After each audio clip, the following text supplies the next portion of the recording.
प्रादेशिक समाचार के साथ मैं पूनम केरकेट्टा। पहले मुख्य समाचार। भाजपा के वरिष्ठ नेता और प्रधानमंत्री नरेंद्र मोदी ने कहा है कि उनके तीसरे कार्यकाल में भ्रष्टाचार के खिलाफ कार्रवाई जारी रहेगी। राज्य निर्वाचन आयोग ने रांची लोकसभा चुनाव के लिए मतदाताओं को दिया अंतिम मौका। 25 अप्रैल तक मतदाता सूची में नाम करा सकते हैं शामिल। झारखंड उच्च न्यायालय ने ग्रामीण विकास विभाग के निलंबित मुख्य अभियंता वीरेंद्र राम की जमानत याचिका खारिज की। रांची के पूर्व उपायुक्त छवि रंजन की जमानत याचिका पर अगली सुनवाई 19 अप्रैल को। और बोकारो के चतरो चट्टी में नक्सलियों के खिलाफ पुलिस का सर्च अभियान जारी। पुल निर्माण कार्य में लगे चालक से नक्सलियों ने की मारपीट। और अब समाचार विस्तार से। प्रधानमंत्री नरेंद्र मोदी ने कहा है कि पिछले 10 वर्षों के शासनकाल में भ्रष्टाचार समाप्त करना उनकी सरकार की मुख्य प्राथमिकता रही है। एक हिंदी दैनिक के लिए साक्षात्कार में उन्होंने कहा कि वे भ्रष्टाचारियों के खिलाफ सख्त कार्रवाई के लिए प्रतिबद्ध हैं। प्रधानमंत्री ने कहा कि जन कल्याण के पैसे चुराने वालों के खिलाफ कार्रवाई जारी रहेगी। लोकसभा चुनाव 2024 में मतदान के लिए रांची लोकसभा क्षेत्र के छूटे हुए 18 वर्ष के योग्य नागरिक 25 अप्रैल तक मतदाता सूची में अपना नाम दर्ज करा सकते हैं। इसके लिए बीएलओ के माध्यम से फॉर्म 6 या ऑनलाइन voters.eci.gov.in के माध्यम से आवेदन कर सकते हैं। इसके साथ नागरिक वोटर हेल्पलाइन ऐप डाउनलोड कर आवश्यक जानकारी भी ले सकते हैं। लोकसभा चुनाव 2024 को लेकर वाहनों की लगातार जांच की जा रही है। कल पूर्वी सिंहभूम में गुड़ाबांधा ओडिशा बॉर्डर पर एक बाइक की चेकिंग के दौरान 98,460 रूपये बरामद किए गए। जानकारी के अनुसार बाइक से 2 युवक बहरागोड़ा से ओडिशा जा रहे थे। इसी दौरान इनकी बाइक की जांच की गई।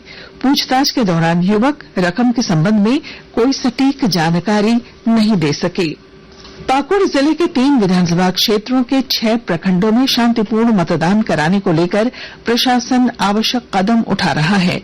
विस्तृत ब्यौरा दे रहे हैं हमारे संवाददाता।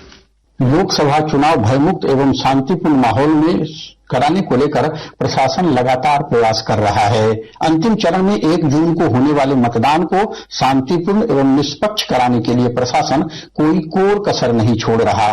पाकुड़ जिले के 3 विधानसभा क्षेत्रों के 6 प्रखंडों एवं शहरी क्षेत्र में चुनाव में खलल डालने वालों को चिन्हित कर उनके खिलाफ निरोधात्मक कार्रवाई की जा रही है। इसी कड़ी में अनुमंडल पदाधिकारी प्रवीण केरकेट्टा ने 317 लोगों के खिलाफ भारतीय दंड विधान की धारा 107 के तहत नोटिस एवं 42 लोगों के खिलाफ वारंट जारी किया है। इतना ही नहीं, धारा 110 के तहत 20 लोगों को भी नोटिस जारी किए गए हैं। राम प्रसाद सिन्हा, आकाशवाणी समाचार, पाकुड़। आकाशवाणी के ताजा तरीन समाचारों के लिए आप हमारी वेबसाइट newsonair.gov.in पर लॉग ऑन कर सकते हैं। ताजा समाचार X handle @AIR news alerts और Facebook page All India Radio News पर भी उपलब्ध है। आप प्रादेशिक समाचार एकांश के एक्स हैंडल @AIR न्यूज_रांची और फेसबुक, इंस्टाग्राम पेज तथा YouTube channel AIR news Ranchi पर भी हमारे बुलेटिन सुन सकते हैं। प्रादेशिक समाचार आप आकाशवाणी रांची से सुन रहे हैं। जेल में बंद ग्रामीण विकास विभाग के निलंबित चीफ इंजीनियर वीरेंद्र राम की जमानत याचिका और उनके पिता पत्नी की अग्रिम जमानत याचिका झारखंड हाईकोर्ट ने खारिज कर दी है। हाईकोर्ट ने इससे पहले 22 मार्च की सुनवाई के दौरान ईडी और बचाव पक्ष की बहस पूरी होने के बाद अपना फैसला सुरक्षित रख लिया था। ईडी ने 22 फरवरी 2023 को आय से अधिक संपत्ति मामले में इंजीनियर वीरेंद्र राम को गिरफ्तार किया था। राजधानी रांची के पूर्व उपायुक्त छवि रंजन की जमानत याचिका पर आज झारखंड हाईकोर्ट में सुनवाई हुई। सुनवाई के दौरान प्रवर्तन निदेशालय की ओर से वकील ने जवाब दाखिल करने के लिए समय की मांग की। झारखंड हाईकोर्ट ने ईडी को जवाब दाखिल करने के लिए समय दिया और मामले की अगली सुनवाई 19 अप्रैल को निर्धारित की। दस्तावेज में छेड़छाड़ कर सेना की जमीन बेचे जाने के मामले में तत्कालीन उपायुक्त छवि रंजन की भूमिका संदिग्ध पाई गई थी। छवि रंजन को पूछताछ के बाद ईडी ने गिरफ्तार कर लिया था। फिलहाल वह जेल में बंद है। पूर्व मुख्यमंत्री हेमंत सोरेन से जुड़े जमीन घोटाले के दूसरे आरोपी मोहम्मद सद्दाम से पूछताछ का सिलसिला जारी रहेगा। फर्जी डीड बनाने के मास्टरमाइंड सद्दाम के रिमांड खत्म होने के बाद आज उसे रांची पीएमएलए की स्पेशल कोर्ट में कड़ी सुरक्षा के बीच पेश किया गया। इस दौरान ईडी के विशेष लोक अभियोजक रमित सत्येंद्र ने कोर्ट से सद्दाम से 5 दिनों तक पूछताछ की अनुमति मांगी, जिसका आरोपी की अधिवक्ता ने विरोध किया। दोनों पक्षों की बहस सुनने के बाद कोर्ट ने ईडी को सद्दाम से 16 अप्रैल तक पूछताछ की अनुमति दी है। अवैध खनन से जुड़े मनी लॉन्ड्रिंग मामले के आरोपी भगवान भगत और सुनील यादव को झारखंड हाईकोर्ट ने जमानत देने से इनकार कर दिया है। हाईकोर्ट के न्यायाधीश जस्टिस सुजीत नारायण प्रसाद की कोर्ट ने आज सुनवाई के दौरान दोनों आरोपियों की जमानत याचिका खारिज की। पिछली सुनवाई के दौरान दोनों पक्षों की तरफ से बहस पूरी होने के बाद अदालत ने अपना फैसला सुरक्षित रख लिया था। भगवान भगत और सुनील यादव के खिलाफ रांची पीएमएलए की विशेष कोर्ट ने आरोप भी गठित कर दिए हैं। दोनों पूर्व मुख्यमंत्री हेमंत सोरेन के विधायक प्रतिनिधि पंकज मिश्रा के सहयोगी हैं। इन पर पंकज मिश्रा के सहयोग से साहिबगंज में पत्थर का अवैध खनन और ढुलाई कर कारोबार करने का आरोप है। भगवान भगत और सुनील यादव फिलहाल जेल में बंद हैं। पाकुड़ में अनुशासनहीनता और कार्य में लापरवाही बरतने को लेकर पुलिस अधीक्षक प्रभात कुमार ने नगर थाने में पदस्थापित सहायक अवर निरीक्षक भीम रजक को निलंबित कर दिया है।